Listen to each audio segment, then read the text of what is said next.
días, mis queridos hermanos y amigos.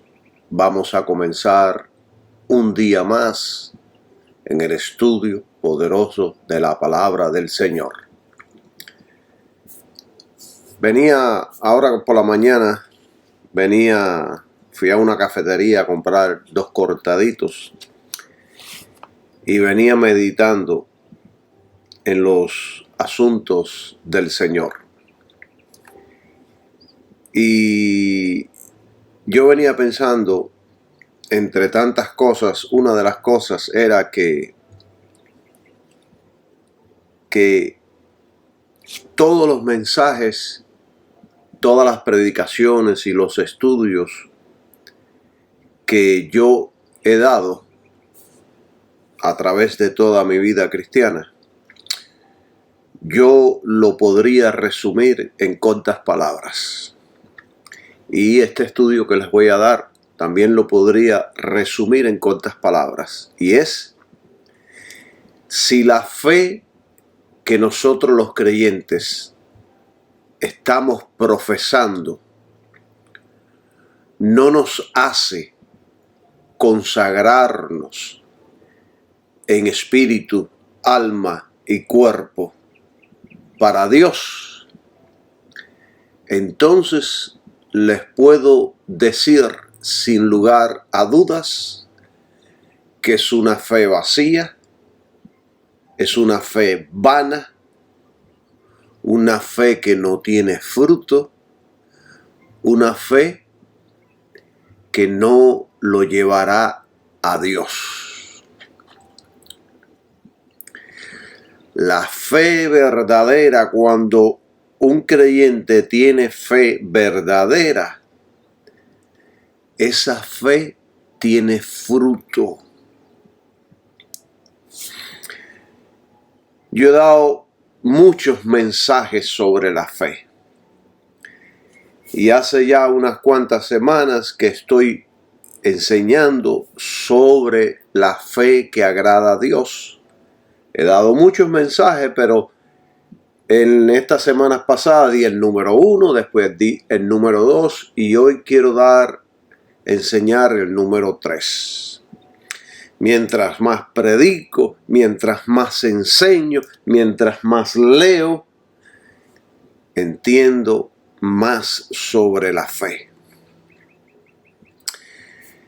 El apóstol Pablo, desde el primer capítulo de Hebreos hasta el capítulo número 10, estuvo enseñando la importancia de Jesucristo, la necesidad de creer en Él como el único medio de salvación. El apóstol Pablo en Hebreos le estuvo enseñando a los hebreos cristianos que sin fe en Jesucristo y su sacrificio es imposible agradar a Dios. Creo yo que el canon bíblico no estaría completo sin la maravillosa joya de la epístola a los hebreos. Fue escrita directamente a los hebreos. Ellos estaban contemplando regresar al judaísmo por las tantas persecuciones y dificultades que estaban enfrentando por la fe en Jesucristo. Mientras ellos estaban en las sinagogas y practicando el judaísmo, todo era paz, tranquilidad, amigos, compañeros, no había persecución. Pero una vez que abrazaron la doctrina de la gracia, una vez que abrazaron a Jesucristo, que aceptaron a Jesucristo, pues empezaron las persecuciones y los problemas, y las mayores persecuciones y problemas venían de la iglesia judía, venían de las sinagogas, de sus propias familias, porque ellos se consideraban, al aceptar a Jesucristo, como traidores a la religión, traidores a Dios, traidores a la nación de Israel. Entonces, fue necesario que se escribiera la epístola de los Hebreos. El Espíritu Santo inspiró al apóstol Pablo de tal manera para que pudiera exponer todas estas enseñanzas maravillosas que se encuentran en el libro de los Hebreos. He leído este libro cientos de veces y todavía me sigue enseñando, me sigue inspirando y me sigue fortaleciendo. Y fue necesario que se escribiera no solamente para ellos, sino para la iglesia a través de los siglos. La Biblia dice en Hebreos capítulo 10, versículo 38, dice algo poderoso, dice: mas el justo vivirá por fe. Esa es la primera parte del versículo. Y la segunda parte dice: y si retrocediere, no agradará a mi alma. Mas el justo vivirá por fe. Y si retrocediere, no agradará a mi alma. La primera mitad de este versículo es una cita de Habacuc capítulo 2, versículo 4. Y tiene que ver con la amonestación que el apóstol estaba presionando en los hebreos. El profeta Habacuc es citado como prueba de que la perseverancia es una de las características más importantes de un hijo de Dios. Aquel que ha sido justificado por Dios a través de la justicia de Cristo vive por la fe como principio influyente en su vida. El apóstol Pablo declaró sobre este mismo principio de fe, diciendo en Gálatas 2:20, él dijo: con Cristo estoy juntamente crucificado, y ya no vivo yo, mas vive Cristo en mí. Y lo que ahora vivo en la carne, lo vivo en la fe del Hijo de Dios, el cual me amó y se entregó a sí mismo por mí.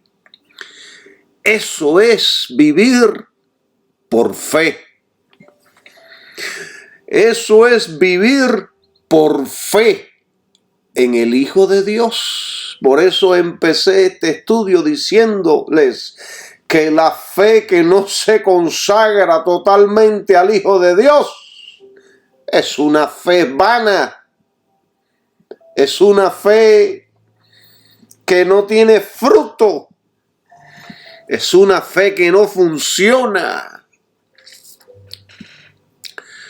Por lo tanto, no está agradando a Dios. Miren, mis queridos hermanos y amigos,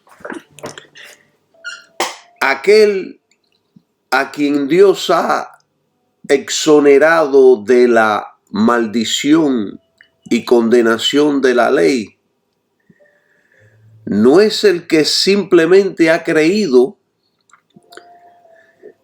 sino el hombre que continúa creyendo con todo el corazón, con todas sus fuerzas, con todo lo que esa palabra implica y significa. No solamente creí, no, usted continúa creyendo todos los días, en todo momento, a toda hora.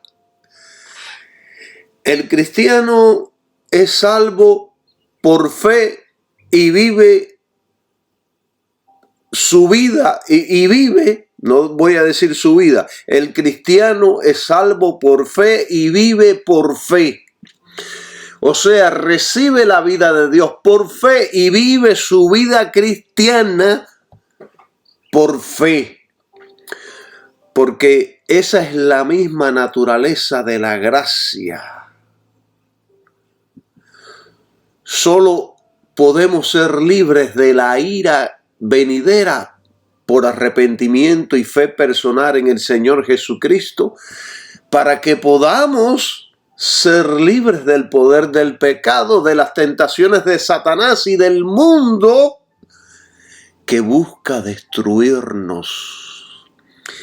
Pero lo hacemos mientras nos mantenemos firmes y persistentes caminando por fe. Alabado sea su nombre. Qué maravillosa es la fe. Qué maravillosa. La paciencia, la paciencia y la perseverancia es un fruto de la fe, pero solo cuando esa gracia vital y raíz se ejercita diariamente. El cristiano puede permanecer firme en medio de las tormentas de la vida por medio de su fe. La fe lo hace mantenerse, la fe lo hace caminar diariamente. Aquellos a quienes Dios declara justos en Cristo deben pasar sus vidas aquí, no con duda y temor, sino manteniendo una confianza tranquila y una obediencia gozosa en nuestro Señor Jesucristo. Porque miren hermanos, solo cuando el corazón esté comprometido con Dios y se alimenta de su palabra, solo así el alma nuestra será vigorizada y capacitada para seguir hacia adelante. Cuando todo a nuestro alrededor parezca que está en contra nuestra. Es por medio de nuestra fe que somos atraídos a las cosas de arriba. Y así recibimos la fuerza necesaria que nos hace apartar la mirada de la escena desalentadora y aquella que nos distrae de nuestro verdadero enfoque, de nuestro verdadero deseo de servir a Dios en Jesucristo. La fe nos mantiene vivos, la fe nos mantiene firmes hacia adelante. No dejamos que las tormentas, que los problemas, que las situaciones nos entretengan. No dejamos que el mundo ni Satanás nos haga caer, porque nuestra fe está en la vida. Miren, yo les voy a decir algo importante. Como la fe vive de Cristo, y lo voy a volver a repetir porque es importante que usted lo entienda como lo estoy diciendo. La fe vive de Cristo. Miren, vamos a leer Juan.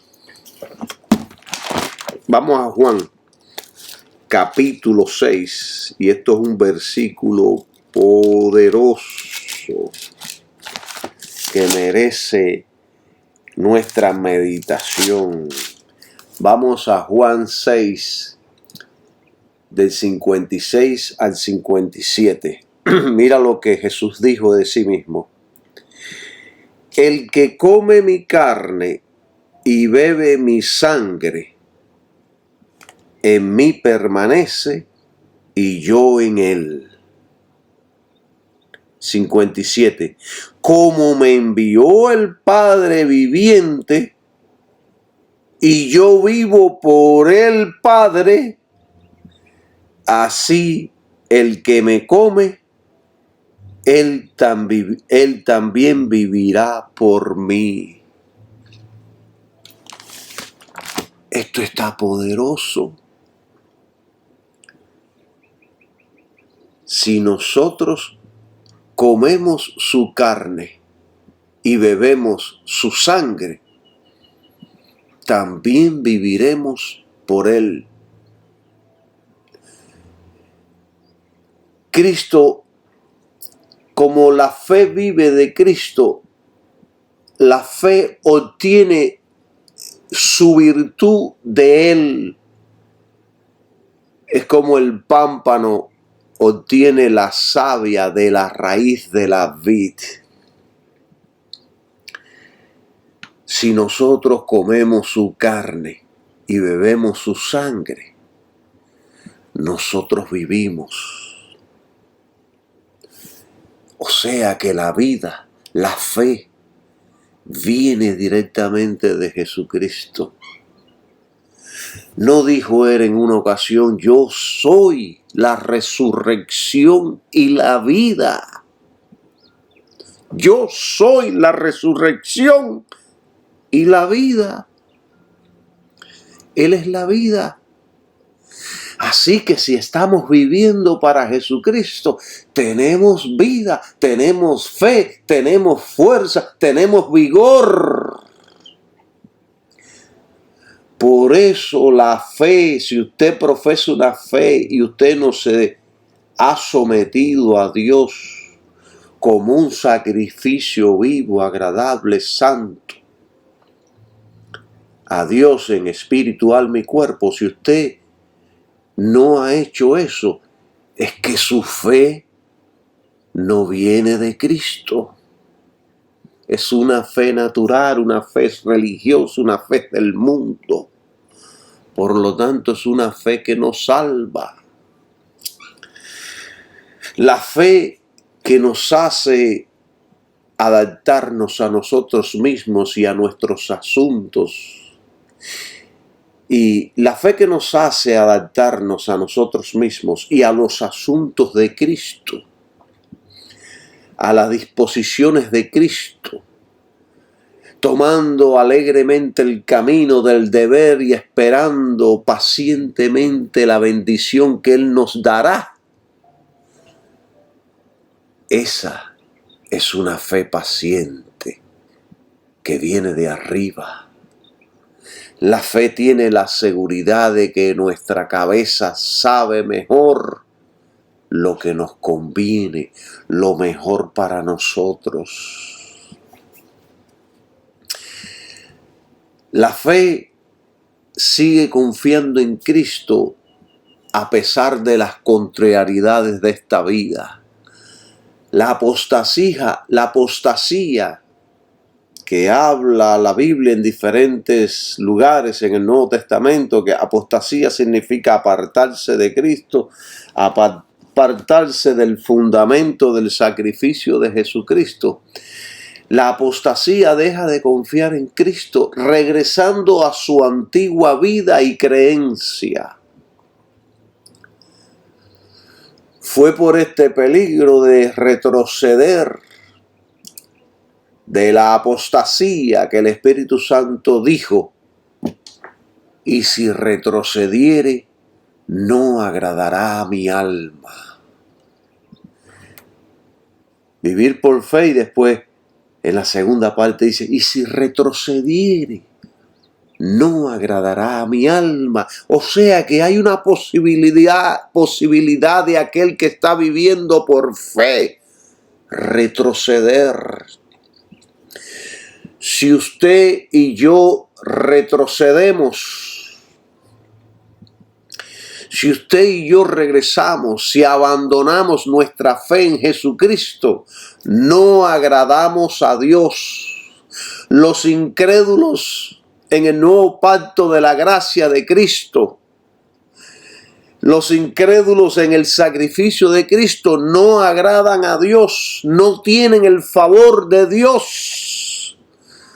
Porque la única manera de agradar a Dios es por fe en su Hijo Jesucristo, de donde viene la vida, donde viene la fuerza, quien es la resurrección y la vida.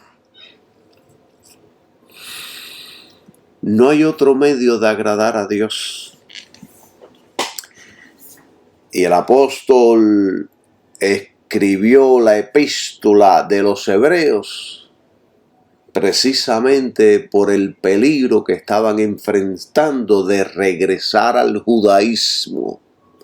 Habían escapado de la esclavitud, habían escapado de la ley del judaísmo, y porque estaban siendo probados y la persecución era feroz, entonces estaban contemplando regresar al judaísmo, a su antigua vida de tranquilidad, de bienestar.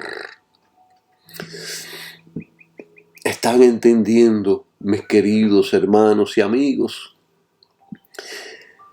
Entiendan algo, por favor, que solo hay justificación en el Hijo de Dios, Jesucristo. Fuera de Él solo hay muerte y condenación. No era fácil para estos hebreos cristianos. Y nosotros, muchos de nosotros, los creyentes hoy día, que no estudian, que no leen historia, que no leen los trasfondos judíos y hebreos, no comprenden estas cosas. Hay muchos que no comprenden el trasfondo, la historia de los hebreos. Y yo les voy a hablar algo, les voy a tocar un punto sobre los hebreos para que ustedes puedan entender por qué ellos estaban contemplando regresar al judaísmo. Y yo les voy a enseñar algo sobre esto y por qué a muchos les costó trabajo aceptar a Jesucristo. Miren, para los judíos siempre era peligroso en el antiguo pacto acercarse demasiado a Dios. Ellos pensaban que si se acercaban mucho iban a caer muertos. Y entonces esta enseñanza la podemos ver si usted va ahí a Éxodo 33:20, podemos leer este miedo que tenían todos los judíos. En 33:20 dice: dijo más, no podrás ver mi rostro, porque no me verá hombre y vivirá. Y ellos conocen la Torá. Ellos dicen, si nos acercamos mucho y por casualidad vemos a Dios, ahí mismo caemos muertos. El hombre no puede verme, está diciendo aquí Dios, no puede verme y seguir vivo. Entonces, si vamos ahí a Génesis 32:30, podemos leer algo similar que dice así de esta manera. Esto está poderoso. Esto para que podamos entender el resto del tema que tengo, para que puedan entender el trasfondo judío. 32:30 dice, y llamó Jacob el nombre de aquel lugar Peniel, porque dijo, vi a Dios cara a cara y fue librada mi alma. Ellos tenían pensado que por ver a Dios iban a caer muertos. Entonces hay otra historia que nos registra la Biblia en el mismo Antiguo Testamento, que cuando Manoah se dio cuenta de quién había sido el que lo había visitado, él le dijo a su esposa, a su mujer, le dijo, aterrado, le dijo, ciertamente moriremos porque a Dios hemos visto. Esto se encuentra en el libro de Jueces, capítulo 13, versículo 22. O sea, que para los hebreos ver a Dios significaba la muerte. Eso era lo que les habían enseñado los rabinos. Eso era común entre ellos. Miren, aún mencionar el nombre de Dios para ellos, y hoy en la actualidad mencionar solamente el nombre de Dios para ellos es súper peligroso, porque si lo mencionan mal, piensan ellos que pueden caer muertos, fulminados instantáneamente. Para los judíos el día más solemne e importante era el día de la expiación. Era el único día del año en que el sumo sacerdote entraba en el lugar santísimo. Allí, en lo último de ese lugar, moraba la misma presencia de Dios. Nadie entraba allí excepto el sumo sacerdote, y solo en ese día, una vez al año, y entraba con sangre para ofrecer por sus pecados y los pecados de toda la nación. Ese era el día más solemne. Cuando lo hacía, la ley establecía que no podía permanecer en el lugar santísimo más de lo imprescindible para que Israel no se aterrara de miedo. Era peligroso entrar a la presencia de Dios, y si uno se quedaba allí más de la cuenta, podía caer muerto. O sea que en sus psiquis, en su creencia, ellos creían esto con profundidad. Y era una realidad que esto podía suceder. Dicen que los sacerdotes en la parte de abajo de su vestimenta tienen unas campanitas, y que cuando el sacerdote entraba y estaba haciendo su oficio ahí adentro, se oían las campanitas, y eso tranquilizaba a la gente que estaban afuera esperando. Pero si esas campanitas dejaban de sonar, la gente se preocupaba. La gente pensaban y decían, cayó muerto. Miren, entonces, yo recuerdo que en Lucas, en el Nuevo Testamento, cuando el sacerdote Zacarías le tocó por suerte ofrecer el incienso, que estando allá adentro se le apareció un ángel. Esto está en Lucas capítulo 1. Y dice, un versículo dice que el pueblo estaba esperando a Zacarías y se extrañaba de que él se demorara en el santuario. O sea, que estaban preocupados. Entrar a ese lugar era peligrosísimo, porque podía ser fulminado instantáneamente. Y esto lo sabían todos los judíos. Tal era el temor de morir, que estaba prohibido para los judíos solo mencionar el nombre de Dios. Tal era el temor.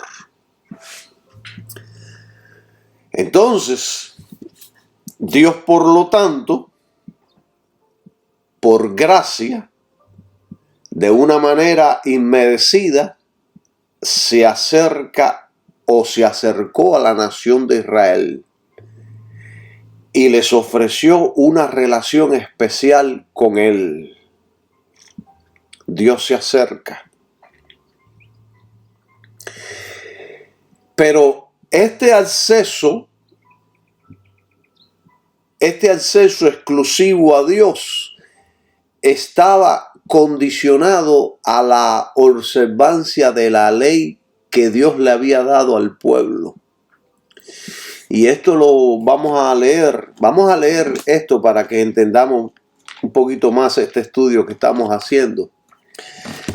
Vamos a Éxodo 24, del 3 al 8. Y yo se lo voy a leer. Dice: y Moisés vino y contó al pueblo todas las palabras de Jehová y todos los derechos. Y todo el pueblo respondió a una voz y dijeron: ejecutaremos todas las palabras que Jehová ha dicho. 4. Y Moisés escribió todas las palabras de Jehová, y levantándose de mañana edificó un altar al pie del monte y 12 columnas según las 12 tribus de Israel. Y envió a unos jóvenes de los hijos de Israel, los cuales ofrecieron holocaustos y becerros como sacrificios de paz a Jehová. Y Moisés tomó la mitad de la sangre y la puso en tazones y esparció la otra mitad de la sangre sobre el altar. Y tomó el libro de la alianza y leyó a oídos del pueblo, el cual dijo: haremos todas las cosas que Jehová ha dicho y obedeceremos. 8. Entonces Moisés tomó la sangre, roció sobre el pueblo y dijo: he aquí la sangre del pacto que Jehová ha hecho con vosotros sobre todas estas cosas. Dios hace un pacto con el pueblo de Israel. Y le dice: aquí está la ley. Obedezcan la ley. Así que Israel tenía acceso a Dios. Miren, yo les voy a decir algo. La única nación en esos entonces que tenía acceso a Dios. Todas las demás naciones tenían dioses falsos y paganos y estaba llena de demonios. La única nación en toda la tierra que tenía acceso a Dios directamente era el pueblo de Israel. Pero solo si cumplía la ley. El quebrantarla era pecado, y el pecado levantaba una barrera que impedía el acceso a Dios. Entonces, para quitar esa barrera se estableció el sistema de sacerdocio levítico y los sacrificios. Esto era así, de esta manera. Dios le dio la ley, el hombre pecaba, se levantaba la barrera y se hacía el sacrificio para abrir otra vez el camino a Dios que había cerrado el pecado. Yo les estoy explicando todo esto para que entiendan el gran sacrificio de Cristo. Alabado sea su nombre. Está poderoso. Pero el sistema fue ineficaz.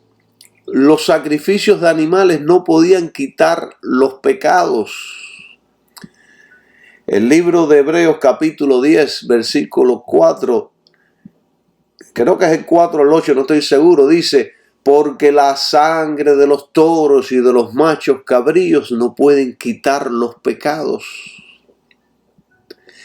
El sistema fue ineficaz. Nunca cesaban los sacrificios. Era una batalla perdida para suprimir la barrera que había levantado el pecado entre Dios y el hombre. Los sacrificios eran ineficaces, no podían quitar los pecados, aunque ofrecieras miles de ellos. Fíjense que cuando Salomón fue a inaugurar el templo nuevo que hizo, dice que en Segunda de Crónicas 7:3 explica sobre eso, y también Reyes habla sobre esto. Dice que el rey Salomón sacrificó ese día, me imagino que en varios días, en todo ese tiempo que duró la fiesta, 1000 bueyes y 120,000 ovejas fueron dedicadas cuando se inauguró la casa del rey, cuando se inauguró el templo. Pero aún con todos esos sacrificios, el pecado continuaba y los sacrificios continuaban, porque no era suficiente. Todos estos sacrificios le mostró a Israel que su gran bendición estaba edificada sobre el fundamento de la sangre derramada por Cristo. Aunque el número de los sacrificios ofrecidos fue asombroso. Imagínense ofrecer tantas ovejas, tanto derramamiento de sangre. Fue asombroso lo que hizo Salomón. Pero con todo eso, no sobrepasa el poder, la gloria y la eficacia como lo es el gran sacrificio de Cristo en la cruz. Y vuelvo a repetir, porque la sangre de los toros y de los machos cabríos no pueden quitar los pecados. Sin embargo, estos sacrificios señalaban hacia el Cordero de Dios, quien quitaría todo pecado. Y ahora estoy pensando en la revelación tan poderosa que tuvo Juan el Bautista. Tenía una revelación tan perfecta, tenía tanta sabiduría sobre lo que significaba el sacrificio, que cuando él vio a Jesucristo, dijo: he aquí el Cordero de Dios que quita los pecados del mundo. ¡Oh! ¡Qué sabiduría tenía Juan el Bautista! Hoy en día hay miles de creyentes que no entienden estas cosas todavía. Pero Juan el Bautista tenía revelación, un profeta que entendía, tenía revelación, sabiduría de arriba, escuchó la voz de Dios. He aquí el Cordero de Dios que quita los pecados del mundo. ¡Qué revelación tan poderosa! ¡Qué poderoso! Todo esos sacrificios, todo lo que había hecho el pueblo de Israel, era tipificando al Cordero de Dios que quita los pecados del mundo. Entonces, hermanos, nadie pudo cumplir la ley. Porque, miren, no porque la ley tuviera algún problema, sino por la incapacidad del hombre para cumplirla. El hombre no tenía poder, ni tiene poder en estos entonces para cumplir la ley divina de Dios. Nadie tiene poder para poder cumplir la ley. Por eso a veces yo me quedo admirado de esta gente que enseñan la ley, que uno tiene que cumplir la ley para poder ser salvo. Pero la Biblia dice que nadie ha cumplido la ley. Nadie. Ni la ha cumplido, ni la va a cumplir. El hombre no tiene poder para cumplir una ley que es divina, que descendió del cielo, que fue entregada por ángeles a Moisés, que fue escrita por el dedo de Dios. Nadie tiene el poder para cumplir la ley. Somos terrenales, vendidos al pecado. Se nos hace imposible cumplir una ley que es de procedencia divina. Algunos quizás pregunten, ¿por qué Dios le dio al hombre una ley que no podía cumplir? ¿Por qué Dios se la dio y le dijo que la cumpliera si Dios sabía que no podía cumplirla? Si el hombre no tiene el poder de guardar la ley, es injusto que Dios le exigiera a los hebreos guardar la ley. Entonces, tenemos que explicar esto. ¿Por qué? ¿Por qué Dios entonces da la ley si Él sabe que no podemos hacer nada, que no podemos cumplirla, podemos tratar, pero vamos a caer? Entonces, de acuerdo a las Escrituras, Dios dio la ley por varias razones. Y yo les voy a enumerar algunas aquí, pero otras que son para otro estudio. Pero les voy a enumerar las más sólidas de acuerdo a la palabra de Dios, al Nuevo Testamento. 1. Enseñarle al hombre el estándar de justicia que él demanda. Él está diciendo al hombre por esta ley, mira, así es como me gusta que ustedes vivan. 2. Mostrarle al hombre lo que significa pecado. Por medio de la ley usted puede conocer lo que es pecado delante de Dios. La ley dice, no matarás, si matas es pecado. No mentirás, si mientes es pecado. No codiciarás, si codicias es pecado. ¿Por qué? Porque la ley lo dice. La ley lo dice. Si aquí en Miami, donde yo vivo, no existiera la ley, la gente puede robar, matar, asesinar y nadie va preso porque no existe ley. Pero entonces Dios puso la ley para que la gente sepa lo que está mal, lo que es pecado, lo que desagrada a Dios. 3. Poner un freno a los hombres para que no pequen. ¿Ves? Si no existiera ley aquí, la gente harían de todo. Pero la gente sabe que si se lleva una luz roja, le van a poner un ticket. Le van a poner una multa. Y por eso no se llevan la luz roja.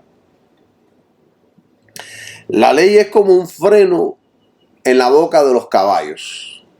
El hombre corre al pecado, pero muchos se frenan al escuchar o leer la ley de Dios. Y ya yo le puse el ejemplo que aquí, si no existiera ley en Miami, yo les aseguro que existiría un caos total. La ley, por lo tanto, es buena y necesaria para el orden de cualquier nación, ciudad o pueblo.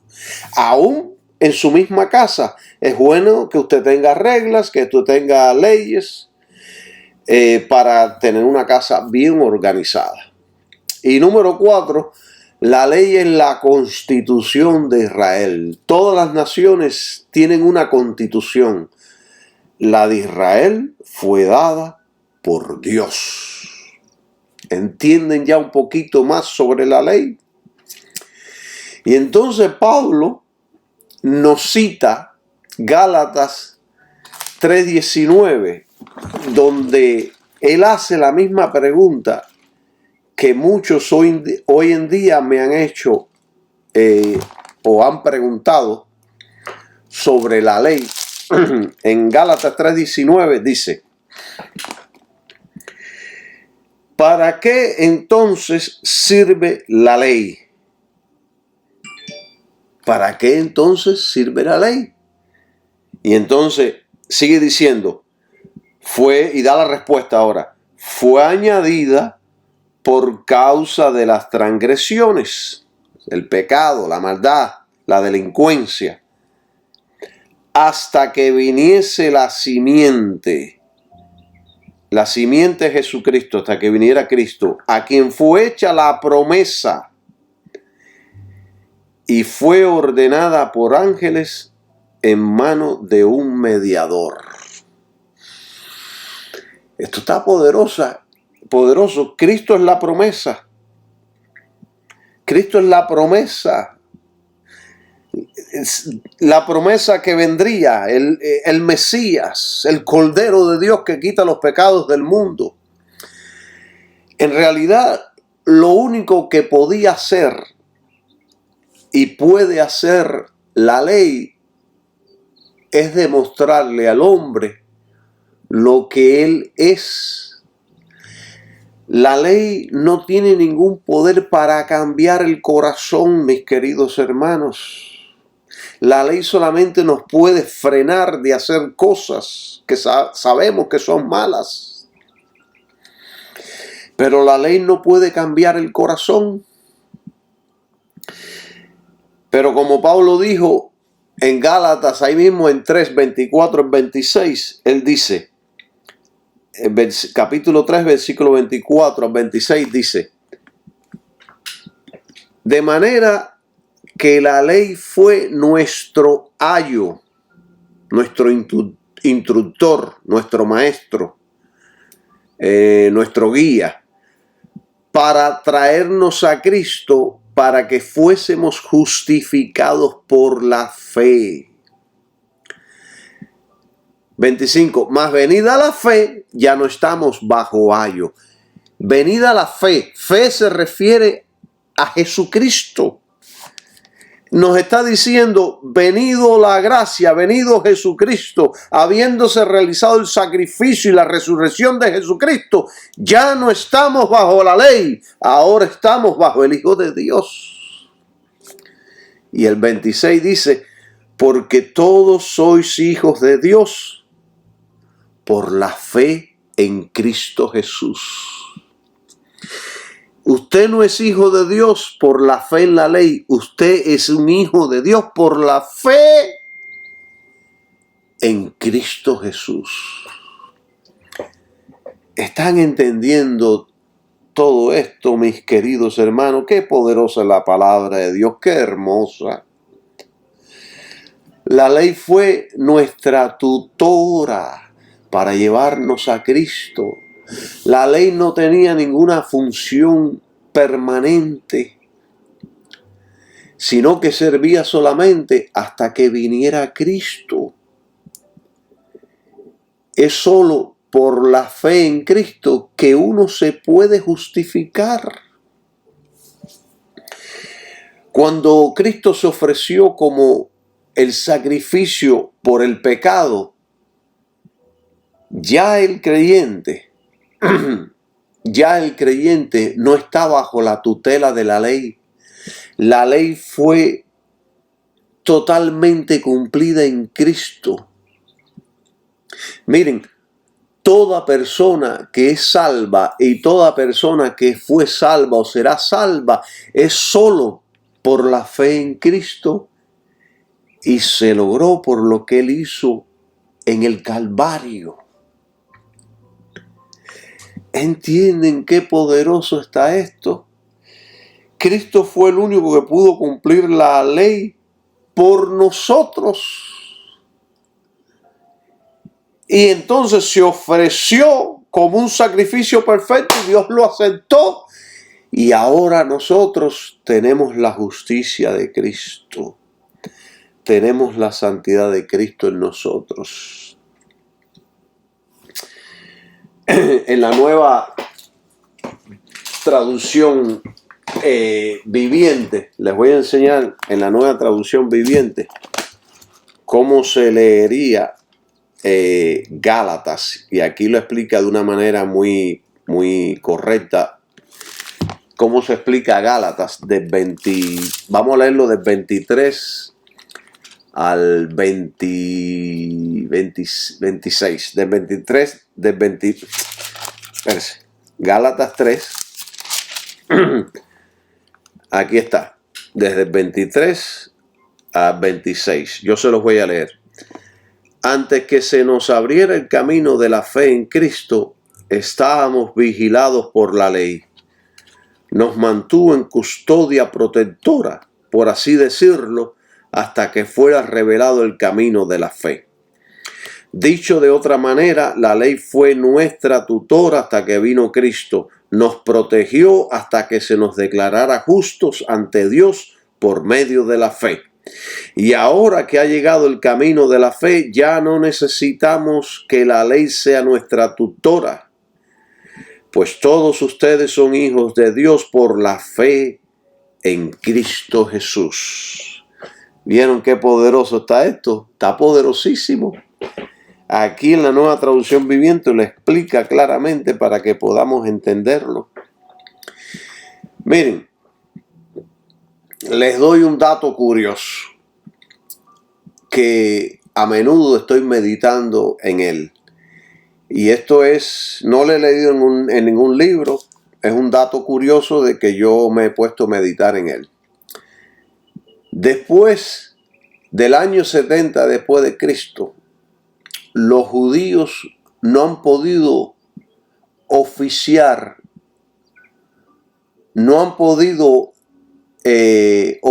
una vez más en el sistema de los sacrificios levíticos. Y yo mismo me hice la pregunta, ¿por qué? Porque ellos son fanáticos de los 5 libros de Moisés. ¿Por qué? Creo yo, y es mi opinión, el sacrificio de Cristo fue tal y es de tanto impacto, poder y gloria, que Dios divinamente decretó el fin de todo sacrificio u ofrenda. Los judíos por más de 2000 años no han podido oficiar el sistema de sacrificios que demanda el sistema de Moisés. Es como si Dios estuviera impidiendo que se pudiera realizar. De hecho, cuando Cristo murió en la cruz, el velo del templo se rasgó de arriba abajo. Y según las escrituras, según Josefo, dice que ese velo que estaba separado, que estaba unido con varias capas, era como de 2 pulgadas de ancho, que ni 4 caballos alando lo podían romper, lo podían rajar. Bueno, el velo, el día de la crucifixión de Cristo, el velo se rasgó de arriba abajo. Era Dios diciendo, el sacrificio de mi Hijo he aceptado. El camino está abierto para todos los que deseen ser salvos. El camino está abierto para ir a Dios. Ya no hay un velo que lo impida. No tienen que tener miedo. Ya pueden acercarse a mí a través de mi Hijo y no van a morir. Ya no tenemos que tener miedo de caer muertos ante su presencia. Después de la cruz, todos podemos ser hijos de Dios en Cristo. No vamos a morir, al contrario, vamos a ser resucitados, vamos a recibir vida. Alabado sea su nombre. Por fe viviremos, vamos a recibir la vida de Dios y vamos a vivir la vida cristiana por fe en Jesucristo. Entonces, como ya podemos ver, se necesitaba un perfecto sacerdote y sacrificio, ya que no había ningún sacerdote perfecto y tampoco los sacrificios eran perfectos. Había que continuar repitiéndolo. Tenía que estar ahí repitiéndose todos los días. La sangre de los toros y de los machos cabríos no pueden quitar los pecados. Miren, si no hubiera sido por el Cristo, yo creo que todavía estuviéramos viviendo en la ley judía con cientos de ritos, leyes y sacrificios. Usted se puede imaginar qué tortura más grande. Los judíos estaban acostumbrados a la gloria del templo, a los sacerdotes con sus vestidos y elegancia, con sus ritos, reglas, leyes, fiestas, ofrendas, a esa pompa, a esa gloria. Y de momento, al aceptar a Cristo, debían abandonar todo lo que habían visto y practicado desde niños. No fue fácil para ellos. Cuando un judío se convertía de verdad, dejaba de practicar el judaísmo. La prueba de una conversión genuina era que abandonaban el judaísmo con todas sus cosas, con toda su pompa, con todas sus reglas, con todos sus ritos, con toda su grandeza, por solamente la fe de Jesucristo. Gloria sea el nombre de Jesús. No fue fácil para ellos abandonar todo eso. Lo que la humanidad necesitaba era un sacerdote y un sacrificio perfecto. Alguien que fuera capaz de ofrecerle a Dios un sacrificio que abriera el camino y acceso a Él de una vez y para siempre. Y eso fue precisamente lo que hizo Jesucristo. Él es el sacerdote perfecto, porque es Él al mismo tiempo perfectamente humano y perfectamente divino. Esto está poderoso. Jesucristo es todo Dios y todo hombre a la vez. En su humanidad lleva al hombre a Dios y en su divinidad trae a Dios al hombre. Jesucristo no tiene pecado. En sus 33 años de vida en esta tierra nunca pecó. Ni en palabra, hecho, pensamiento fue perfecto. De tal modo que Dios aceptó su sacrificio. El sacrificio que Cristo presentó fue a sí mismo. Un sacrificio tan perfecto que no necesita repetirse. El sacrificio de Cristo tiene el poder de la eternidad. La influencia del sacrificio de Cristo cubrió tanto el pasado, el presente como el futuro. Es un sacrificio eterno. Todo lo que el hombre necesita para llegar a Dios sin miedo, sin impedimento, es Jesucristo, nuestro sumo sacerdote. Jesús es el único que da acceso a Dios. No existe otro medio. Por lo tanto, cuando hablamos de fe, nos estamos refiriendo a Cristo y la obra de la cruz. Eso es fe. Hermanos, lo más importante es la salvación. Lo demás es, como dice el dicho, ventanas adornadas. Ustedes ven todos estos predicadores predicando mucho de prosperidad, de sentirse bien, de usar zapatos lindos y corbata elegante. Todo eso son ventanas adornadas, como dice el dicho. Aquí lo más importante es la salvación. Es el milagro de la salvación. Es poder ser justificado. Es poder vivir para Cristo. Es lo más importante. Olvídese del resto. Alabado sea su nombre. El resto lo hará Dios en nuestras vidas. Miles van al infierno diariamente sin esperanza de una segunda oportunidad. La Biblia registra que un rico abrió sus ojos en el infierno pidiendo una segunda oportunidad, pero ya era muy tarde. Hoy es el día de la salvación.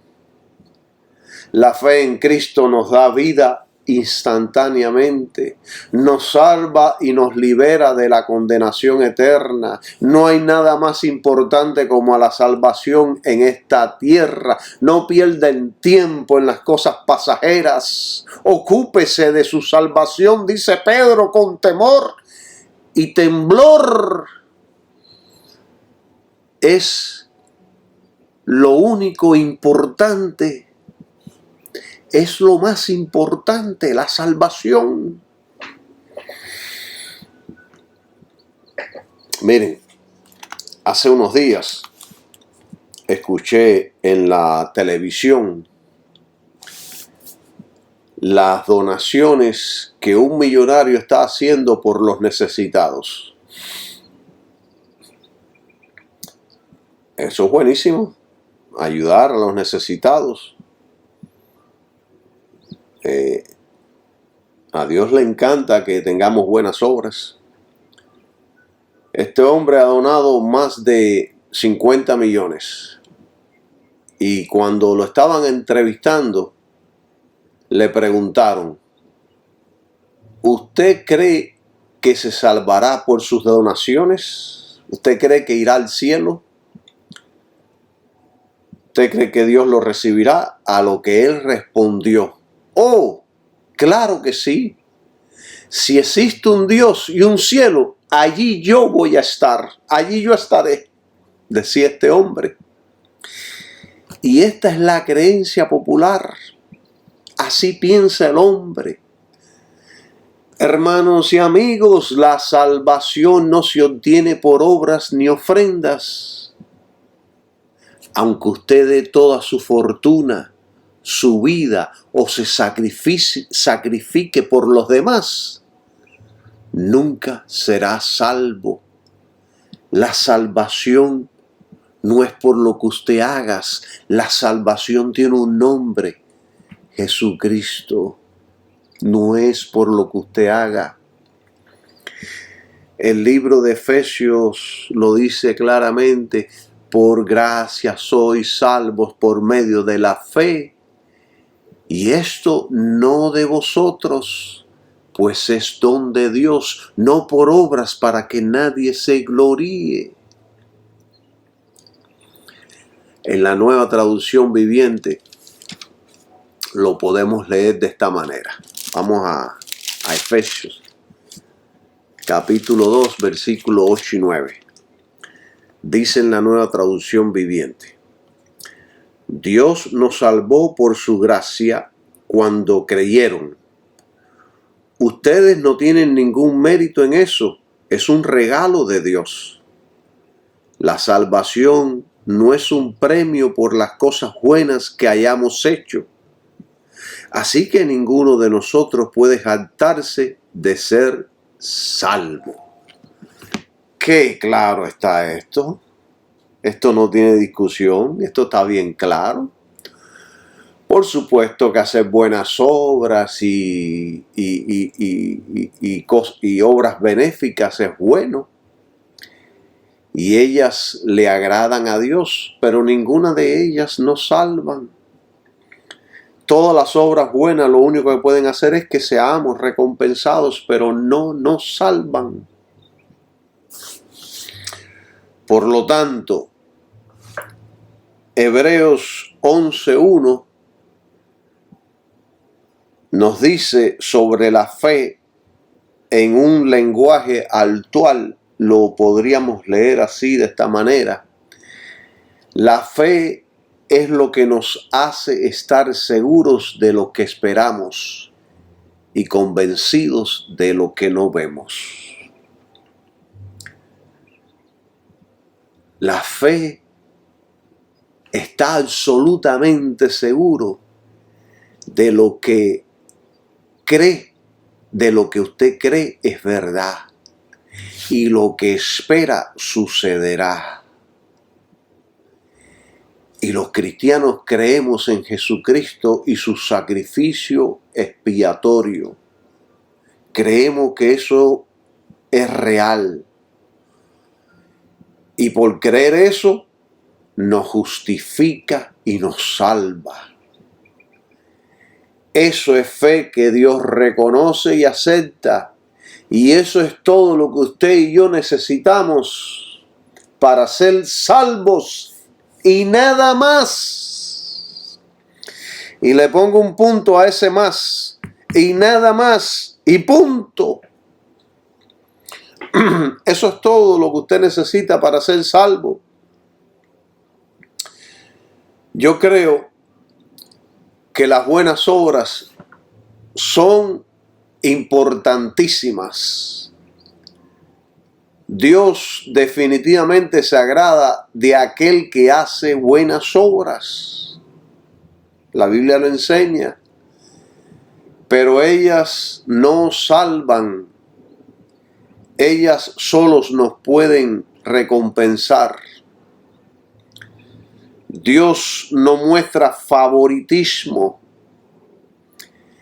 En cada nación, Él acepta a los que le temen y hacen lo correcto. Y traza entonces los medios para salvarlos. Y eso fue lo que sucedió con Cornelio y su familia. Pero nadie se salva si no cree en el Evangelio, quien es Jesucristo, y su sacrificio y su resurrección. Ese es el único medio. Miren, hermanos, hoy día la iglesia ha malinterpretado lo que es la fe. La iglesia ha malinterpretado lo que significa la fe. Ellos piensan que, ¿ustedes saben qué? ¿Saben qué? Yo voy a dejar este tema aquí. Voy a terminar, ya llevo mucho tiempo. Y siento que el tema número 4 va a ser solo sobre fe. Ahora yo les he mencionado muchas cosas hablando de la fe, pero ahora en este número 4, en el 4 creo que voy a hablar solo sobre la fe. Que la gente hoy en día, especialmente la iglesia moderna, ha malinterpretado lo que significa fe. Y yo voy a hablar más precisamente sobre esto.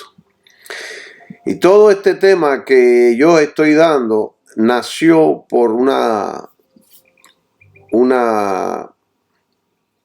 comentario que hizo un amigo pastor sobre la fe, que la fe era el trabajo duro, esforzarse, etcétera, etcétera, que en realidad la fe no tiene nada que ver con eso.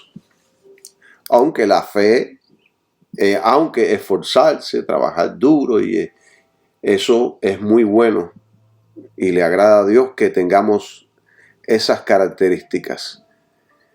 Pero cuando hablamos de fe, estamos hablando de Jesucristo y de la obra del Calvario. Los dejo con este tema. Bendiciones para todos y que tengan un maravilloso día. Amén.